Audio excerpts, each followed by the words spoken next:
ঘুরতে যেতে কিন্তু প্রত্যেকটা বাঙালি কম বেশি খুব ভালোবাসে। আর সেটা যদি হয় এই গরমের মধ্যে নর্থ বেঙ্গল, ব্যাস, তাহলে কিন্তু আর কিছু বলার অবকাশই রাখে না। তো চলো, আজ আমি তোমাদের সঙ্গে একদম কম বাজেটের 2 নাইট 3 ডেজের নর্থ বেঙ্গলের একটা ট্রিপ প্ল্যান শেয়ার করব। আর আমরা গেছিলাম 8 জন বন্ধু মিলে। তোমরা চাইলে ফ্যামিলি মেম্বারদের সাথেও যেতে পারো।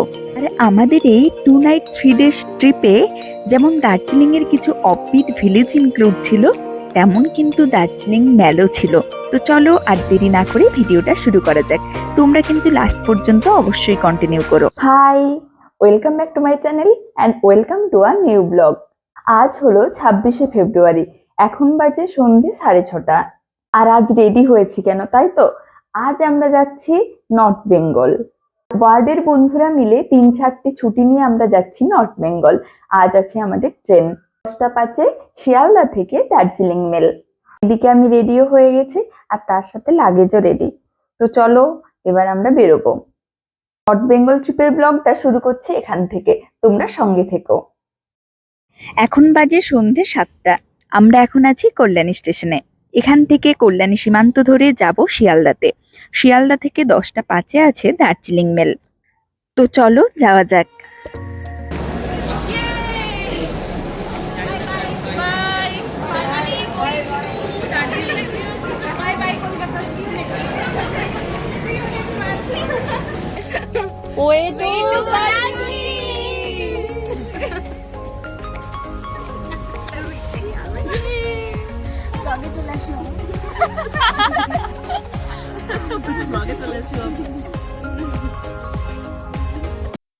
আজ হলো পরের দিন।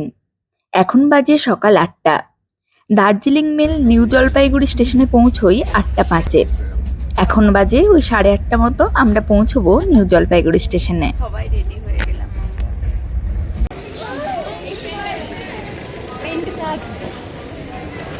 Hi guys, hello guys, good morning. এখন আমরা আছি নিউ জলপাইগুড়ি স্টেশনে। এখান থেকে বাইরে বেরিয়ে আমাদের জন্য গাড়ি ওয়েট করছে, যেহেতু আমরা আগে থেকে বুক করে রেখেছিলাম। তোমরা চাইলে আগে থেকে বুক নাও করতে পারো। সেক্ষেত্রে নিউ জলপাইগুড়ি স্টেশনের বাইরে অনেক গাড়ি ওয়েট করে, সেখান থেকে গাড়ি নিয়ে তোমরা যেতে পারো সিকিম বা দার্জিলিং। তবে আমার মতে আগে থেকে বুক করাটাই বেটার। আর এখন চলছে আমাদের গাড়ির ওপরে লাগেজগুলো বাঁধাবাঁধির কাজ। তারপর আমরা গাড়িতে উঠলাম। এই গাড়িটা ছিল 8 সিটারের। এখন আমরা রওনা দিলাম নর্থ বেঙ্গলের উদ্দেশ্যে।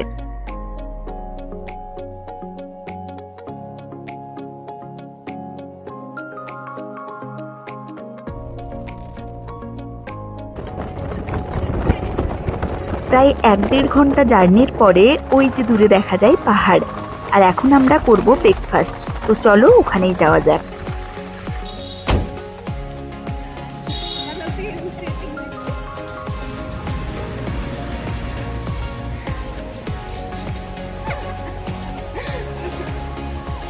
এখন আমরা যাচ্ছি ব্রেকফাস্ট করতে।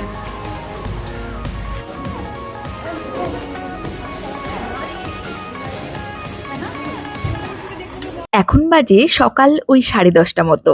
এদিকে আমাদের ব্রেকফাস্ট কমপ্লিট হয়ে গেছে। আমরা আবার গাড়িতে চেপে বসলাম।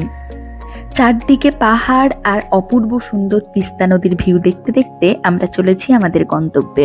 আর আজকে আমাদের ডেস্টিনেশন ছিল দার্জিলিং এর এক অফবিট ভিলেজ তিনচুলে। আর তিনচুলে যাওয়ার পথে আমরা ফার্স্ট ভিউ পয়েন্ট পেলাম লাভার্স ভিউ পয়েন্ট। চলো যাওয়া যাক লাভার্স ভিউ পয়েন্টের দিকে।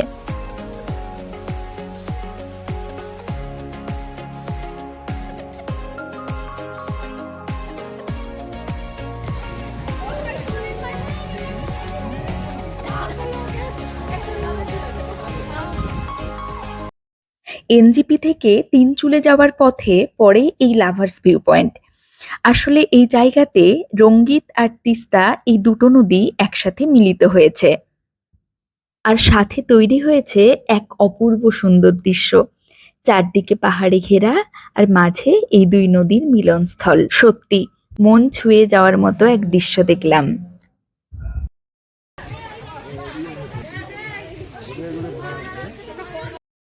লাভার্স ভিউ পয়েন্টের পরে আমরা আবার গাড়িতে চেপে বসলাম। এখন আমরা যাচ্ছি পেশক টি গার্ডেনের দিকে। তো চলো যাওয়া যাক।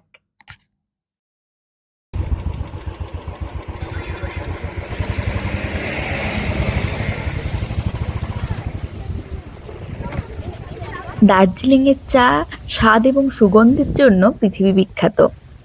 আর দার্জিলিং ঘুরতে এসে চা বাগানে আসবো না সেটা হয় না। তো চলো আমরা এখন এগিয়ে যাই চা বাগানের ওপরের দিকে। একদিকে পাহাড় আর তার সাথে এই প্রচণ্ড হাওয়া আর চা বাগান, বেশ সুন্দর লাগছে। আর সাথে এখানে কিন্তু এদের লোকাল ড্রেসও পাওয়া যায়, যেখানে ড্রেসগুলো ভাড়া নিয়ে ফটোশ্যুট করা যায়। ড্রেসগুলোর ভাড়া জিজ্ঞাসা করলাম 100 টাকা করে।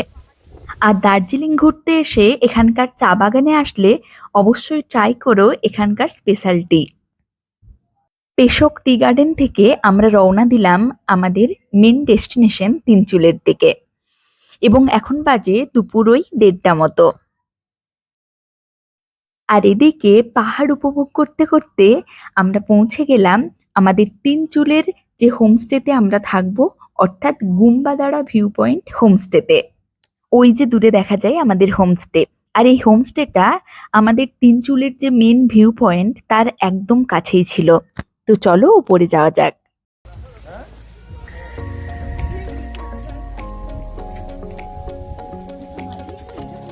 हाँ वाव है।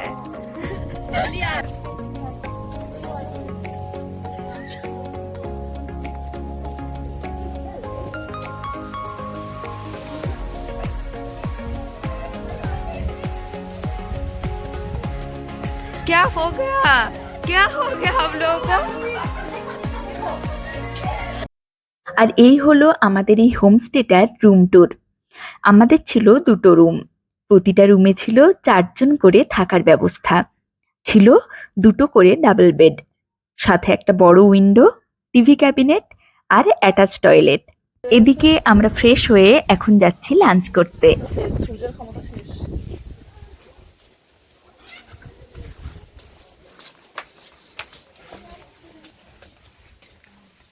हो गया।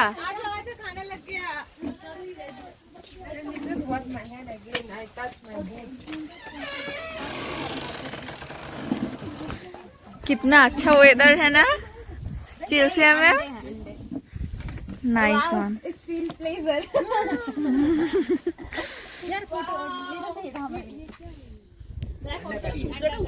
সত্যি কোথায়?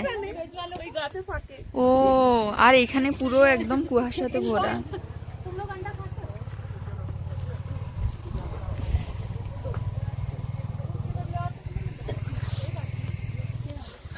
তো চলো লাঞ্চটা সেরে নিই, তারপরে আবার দেখা হচ্ছে। তুমি বরং এক কাজ করো, যেই হাতটাতে ধরছো ওই হাতটাতে বাইরে রাখছো, ওই হাতটাতে একটা হ্যান্ড গ্লাভস রাখো, আর বাকিটা পকেটে ঢুকিয়ে রাখো। আমি কিছু কথা বলি না ব্লগে, জানো তো, এটাই হচ্ছে তো সমস্যা। আসে বলেই তুমি বলো না। না না, বলতে পারি না, এই জন্য বলি না। পরে তো ভালোই বলতে বলতে। লাঞ্চ সেরে এখন আমরা বেরোলাম হোমস্টে থেকে চারপাশটা ঘুরে দেখার জন্য। এখন বাজে বিকেল ওই 4টে মতো, আর এদিকে সূর্যাস্ত হয়ে গেছে, তাই ঠান্ডা কিন্তু বেশ জাঁকিয়ে পড়েছে, সাথে ঠান্ডা হাওয়াও। এখন আমরা হাঁটতে হাঁটতে ওপরের দিকে যাচ্ছি, এবং চারপাশে রয়েছে বেশ কয়েকটা হোমস্টেও, আর একদম উপরে রয়েছে পাইনের জঙ্গল। এখন আমরা পৌঁছে গেছি একদম লাস্ট হোমস্টের কাছে, ওই যে দূরে দেখা যায় জঙ্গল। আর খানিকটা পরেই যেহেতু সন্ধে হয়ে যাবে, তাই আমরা দূরের দিকে আর যাব না। তো চলো, এই পাশেই রয়েছে খুব সুন্দর একটা হোমস্টে, ওখান থেকেই ঘুরে আসি। সত্যি খুব সুন্দর করে সাজানো চারপাশটা। পাইন ফরেস্টের ভেতরটাতে কিন্তু খুব ঠান্ডা হবে। আর হ্যাঁ। এসেছিলাম কি সুন্দর, মানে পাইন ফরেস্টের মধ্যে দিনের বেলা এসেছিলাম তো, হ্যাঁ পুরো যা ছবি তুলছি তাই আর কি এত সুন্দর আসছে। হ্যাঁ যাচ্ছি। ও মা, এরকম ওপেন ব্যালকনি। ও আচ্ছা, খুশি হয়েছিস? দারুণ হয়েছে। এই রিসোর্টটা সত্যি সুন্দর। এলাম বলেই তো আসা হলো, না জিনিসটাই হতো না, এক্সপ্লোর হতো না। কি রঙিন সুন্দর এই কটেজগুলো। হ্যাঁ, এগুলো উডেন কটেজ। বেশ খানিকটা পথ আমরা উঠে অনেকটা উপরে এসে পৌঁছেছি। এখন সন্ধ্যের রাস্তা উপভোগ করতে করতে আমরা যাব আমাদের হোমস্টেতে। এখন আমরা পৌঁছেও গেলাম আমাদের হোমস্টেতে। এখন বাজে সন্ধ্যে ওই 6টার মতো। তো চলো ভেতরে যাওয়া যাক।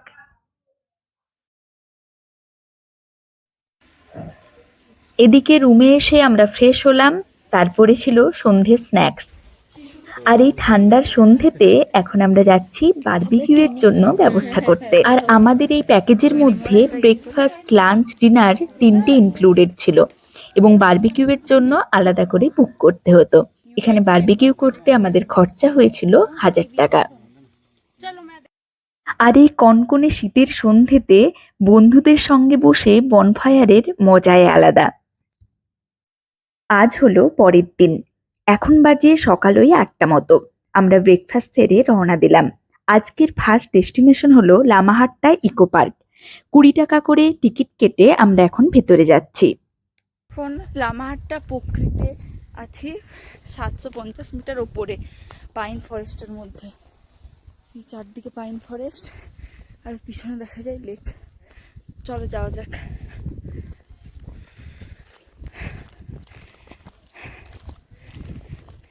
দিদি কেমন লাগছে?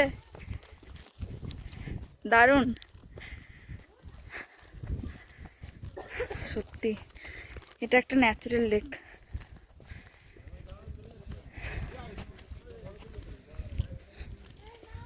ও অনেকটা বড় না? লামাহাট্টা ইকো পার্কের মধ্যে রয়েছে এই লেক। লামাহাট্টা ইকো পার্কের নিচের পাইনের জঙ্গল বরাবর 750 মিটার উপরে আসলে এই লেকে পৌঁছানো যায়। অপূর্ব সুন্দর এক দৃশ্য। এরপর আমরা রওনা দিলাম আমাদের পরবর্তী ডেস্টিনেশনে। আমরা যাচ্ছি দার্জিলিং ম্যালের দিকে। তো চলো যাওয়া যাক। আর দার্জিলিং ঘুরতে আসলে দার্জিলিং ম্যালে তো যেতেই হয়। আমরা এখন আছি দার্জিলিং ম্যালে। এখান থেকে নিচে পাহাড়ে ঘেরা সুন্দর দার্জিলিং শহরের প্রেমে পড়ে না এমন বাঙালি কিন্তু নেই। তারপর আমরা গেলাম এখানকার ফেমাস গ্লিনারিতে। ওখান থেকে ট্রাই করলাম hot chocolate coffee, cheese cake আর হাঁটলাম ম্যাল রোড ধরে।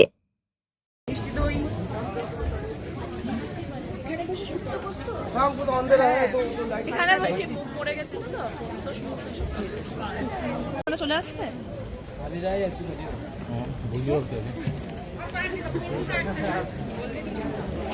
দার্জিলিং ম্যাল থেকে বেরিয়ে এখন আমরা যাচ্ছি আমাদের পরবর্তী ডেস্টিনেশনে, আরও একটি একদম অফবিট ভিলেজ চটকপুরে।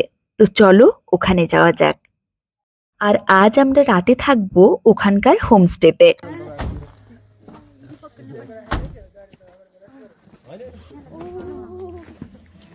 दादा मेरा लगेज इसके अंदर है नीचे। नहीं ऊपर रख दिया। नहीं ऊपर उठा दिया। हाँ ऊपर रख दिया। किधर? कहाँ है? দার্জিলিং ম্যাল থেকে বেরিয়ে মোটামুটি 3 ঘন্টা লাগলো চটকপুর পৌঁছাতে। অনেক ওপরে এই গ্রামটি অবস্থিত, একদম অফবিট এবং এখানকার টেম্পারেচার অনেকটা কম, চরম ঠান্ডা এখানে। তারপরে আমরা খেলাম চা এবং পকোড়া, তারপর ডিনার করে গেলাম ঘুমোতে। আজ হলো পরবর্তী দিন। এখন বাজে সকাল ওই 7টা মতো। এদিকে আমরা করছি ব্রেকফাস্ট করে যাব চটকপুরের ভিউ পয়েন্টে। কিটা? আর আজকের ওয়েদার কিন্তু একদমই ভালো নয়। ব্রেকফাস্ট সেরে এখন আমরা যাচ্ছি চটকপুরের ভিউ পয়েন্টের দিকে। চারদিক কুয়াশাতে ঢাকা। পাহাড়ের এতটা উপরে চারদিক এতটাই নিস্তব্ধ ছিল যে আমরা ছাড়া চারপাশে আর কেউই ছিল না। এই হলো চটকপুরের view point. Chatakpur related detail video already আমার চ্যানেলে পোস্ট করা আছে, তোমরা চাইলে দেখে নিতে পারো। লিংক আমি দিয়ে দেবো ডেসক্রিপশন বক্সে। এরপর চটকপুর থেকে সকাল 11টা নাগাদ আমরা রওনা দিলাম সমস্ত লাগেজ নিয়ে। আসার পথে আমরা গেলাম নেপাল বর্ডারে আর এই অপূর্ব সুন্দর মিরিক লেকে।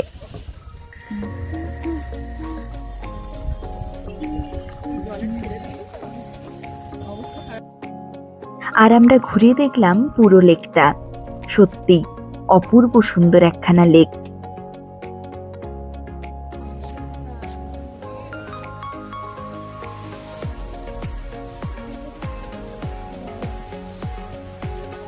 ওই দূরে লেখা আই লাভ মিরিক।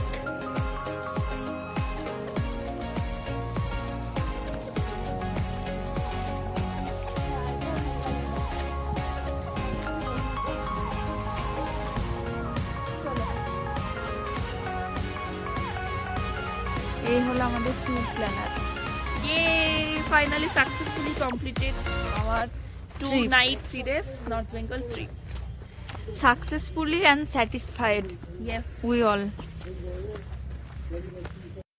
সুন্দর পাহাড়ে ঢাকা দার্জিলিং শহরকে পিছনে ফেলে আমরা এগিয়ে চলেছি শিলিগুড়ি জাংশনের দিকে, কারণ আজ রাতে 8টাতে আছে আমাদের ট্রেন কাঞ্চনকন্যা এক্সপ্রেস।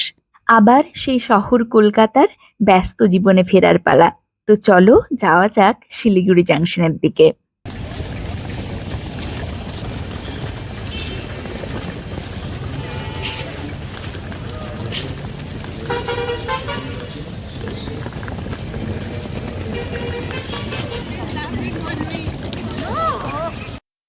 আর হ্যাঁ, এবার আসি বাজেটে।